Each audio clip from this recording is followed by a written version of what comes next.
दोस्तों, भारत अब और अमीर होने वाला है। भारत का खजाना बढ़ने वाला है, क्योंकि भारत के हाथ जो खजाना लगा है वो न सिर्फ देश की अर्थव्यवस्था को चरम पर पहुंचा देगा, बल्कि हमारी इकोनॉमी को ऐसा बूस्ट देगा जो दुश्मनों की नींद उड़ा देगा। दोस्तों, ये तो आपको हमने अपनी पुरानी वीडियो में बताया था कि देश में लिथियम का खजाना मिला है, जिससे भारत को काफी फायदा हुआ है। लेकिन अब भारत के हाथ लिथियम के बाद एक और बड़ा खजाना लगा है।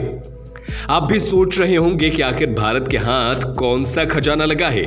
दरअसल दोस्तों, देश के 3 जिलों में सोने का भंडार मिला है। जी हां, सोने का भंडार।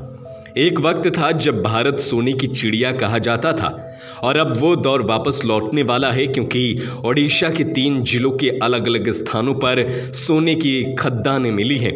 जियोलॉजिकल सर्वे ऑफ इंडिया ने अपने सर्वे में पाया कि ओडिशा के 3 जिलों में सोने का भंडार पाया गया है। ओडिशा के खनन मंत्री प्रफुल्ल मलिक ने इसकी जानकारी भी दी है।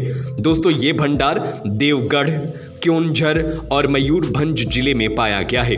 दरअसल ये सोने का भंडार मयूरभंज के 4 जगहों, देवगढ़ की 1 जगह पर और क्योंझर के 4 स्थान पर पाया गया है। इसमें मयूरभंज जिले का सूर्यागुड़ा, रुआनसिला, धुशूरा पहाड़ी और जोशीपुरा इलाका शामिल है। देवगढ़ के अदास और क्योंझर का दिमिरमुंडा, कुशकला, गोटीपुर और गोपुर में यह भंडार मिला है।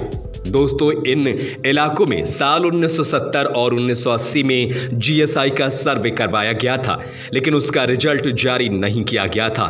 मगर पिछले 2 सालों से जीएसआई ने 3 जिलों के अंदर सर्वे कर रही थी। इसके बाद ये पता चला कि इन जगहों पर सोने का भंडार है। फिलहाल ये अभी तक साफ नहीं हुआ है कि इन 3 जिले में सोने का भंडार कितना बड़ा है और इसमें कितनी मात्रा में गोल्ड मौजूद है। सोने से पहले देश में पहली बार लिथियम का भंडार मिला था। यह भंडार जम्मू कश्मीर के रियासी में मिला था। यह जियोलॉजिकल सर्वे ऑफ इंडिया यानी जीएसआई के मुताबिक ये भंडार 59 लाख टन का है। इतनी बड़ी मात्रा में लिथियम मिलने के बाद भारत को अब इसके लिए बाकी देशों पर निर्भर नहीं रहना पड़ेगा। दोस्तों, सोना एक ऐसी धातु है जो काफी कीमती है। भारत के लोग तो इसे जीवन का एक हिस्सा भी मानते हैं। शादी से लेकर तमाम तरह के प्रोग्राम भी शादी के गहनों के बिना अधूरे से लगते हैं। लेकिन सोना कभी भी सस्ता नहीं रहा। अपने समय के हिसाब से इसकी कीमतें बढ़ती रहीं। कीमत इसलिए बढ़ रही है क्योंकि दुनिया में मौजूद सोना एक लिमिट में है। अगर सोने की भरमार हो तो ये भी लोहे के भाव बिकना शुरू हो जाएगा।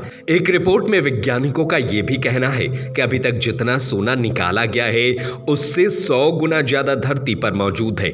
इसे खोज भी लिया गया है, लेकिन फिलहाल इसे हाथ में लाने की कोई तकनीक मौजूद नहीं है। ये सोना समंदर के पानी में छुपा है और वैज्ञानिक इसे निकालने की तकनीक खोजने में लगे हैं। अगर कामयाबी मिलती है तो पूरी दुनिया एक झटके में 10 गुना ज्यादा अमीर बन जाएगी। अगर दुनिया भर में अभी तक निकाले गए कुल सोने की बात की जाए तो यह करीब 2.44 लाख टन है। वर्ल्ड गोल्ड काउंसिल के आंकड़ों के मुताबिक दुनिया में जितना सोना अभी तक खुदाई कर निकाला गया उसका ज्यादातर हिस्सा बीते 50 साल में ही निकाला गया है। अब भी धरती के नीचे करीब 57,000 मीट्रिक टन सोने का भंडार छुपा हुआ है। अभी तक निकाले गए कुल सोने को 23 मीटर चौड़े और 23 मीटर लंबे क्यूब में समाया जा सकता है। अभी तक दुनिया में सबसे ज्यादा सोने की खुदाई चीन, ऑस्ट्रेलिया और दक्षिण अफ्रीका में की है। दुनिया में सोने का सबसे बड़ा भंडार रखने वाला अमेरिका इस मामले में 4थे नंबर पर है। तो दोस्तों, आप भी कमेंट करके अपनी राय हमें ज़रूर बताएं कि भारत में ये सोने का भंडार मिलने से कितना फ़ायदा होने वाला है और क्या सोना खजाने वाले देशों की लिस्ट में भारत की रैंकिंग में सुधार होगा। साथ ही साथ कमेंट में ये भी बताएं कि ओडिशा में मिले सोने के भंडार के बाद क्या भारत में तेज़ी से बढ़ रहे सोने के रेट में गिरावट मिलेगा और आम आदमी को इसका फ़ायदा होगा। कमेंट करना ना भूलें और चैनल को ज़रूर सब्सक्राइब करें। जय हिंद, जय भारत।